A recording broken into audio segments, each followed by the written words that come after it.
And joining us now is television host and pop culture expert Andrew Freund. Andrew, good to have you with us. Hey, All right, guys. so we're going to start off with something called Housekeeping for Beginners, and it's a foreign film that's already had a limited release. Yes. Tell us about this. Yeah, first of all, shout out to my producer, Chris, for finding this film because I didn't even know it existed, so thank you, Chris. But it's set in northern Macedonia, and it's an LGBTQ drama about a woman who is tasked to raise her partner's children. Now, the woman...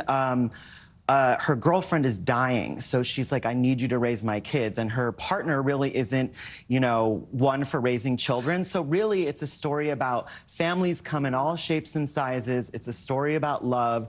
And it's really a story about, you know, especially in LGBTQ communities where you're disenfranchised, about becoming a family, even if it's not traditional. The images look really interesting. Yeah. Let's talk about this upcoming Guy Ritchie film. I want to read the title, The Ministry of Ungentlemanly Warfare. It doesn't exactly roll off the tongue, but a really interesting connection there with the cast members and the people who were portrayed in the film, right? Yes, so I actually just got back from London interviewing the cast, and one of the guys in the film is Cary Elwes, always from The Princess Bride. Oh, right. But he plays the man that recruited his grandfather in a secret covert operation. So this is based on a true story.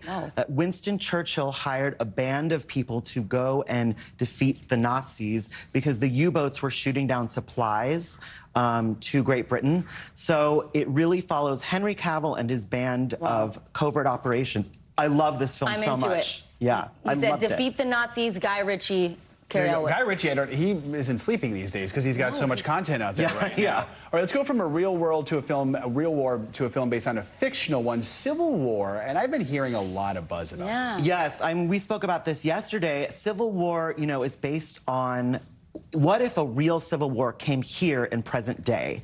And it's like we were saying yesterday, it's a love letter to journalists. Kirsten Dunst plays a war journalist, and they're tasked with getting to the White House before insurgents get there.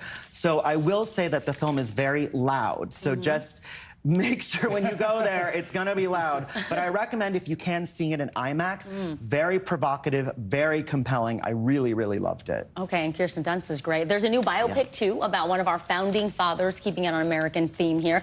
Michael Douglas plays Benjamin Franklin. Yeah, I mean, you want to see Michael Douglas play Ben Franklin? I can see that. Yeah, so this is a 8-episode series coming to Apple, and it really kind of humanizes Franklin. Like, it's not just, you know, the bifocal guy with the wig, and we follow his mission to France. So we really get to see a different side of Ben Franklin. Michael Douglas, obviously, I mean, he's phenomenal. Period costumes, great scenery, as we can see here. Really, really fantastic. Prime has a new series out. It's based on the popular video game franchise Fallout. What should we know? Well, the video game lovers like this? Yes, another post-apocalyptic Marvel, and it's interesting. So basically, guys, what if we had a nuclear war and everyone went down into these bunkers, okay? My worst nightmare. But what if they were in these bunkers for 200 years? Okay, it's getting worse. And then you come out of the bunker and you want to see what is going on the planet. Guess what? There's a lot going on the planet, and it's not so good. Bing, bang, boom, that's the show. Fallout, there you have it. All right, for folks missing Curb Your Enthusiasm, critics say that there's a British import for Peacock? Yeah, so there's a British show called Hapless, which is kind of like the character plays a journalist from the Jewish Inquirer. Okay? And it follows his daily hijinks and everything. You know, he's very Larry David-esque, and he's very petty, and we get to basically follow his life. And then at the end of each episode, he goes to see which of his articles are posted, and really, like, none of them get posted. It's like the bar mitzvah of twins gets posted, but like nothing that he writes gets posted. All right, Andrew, thank you so much. We'll check that out. All right, that's good for this hour of Morning News Now.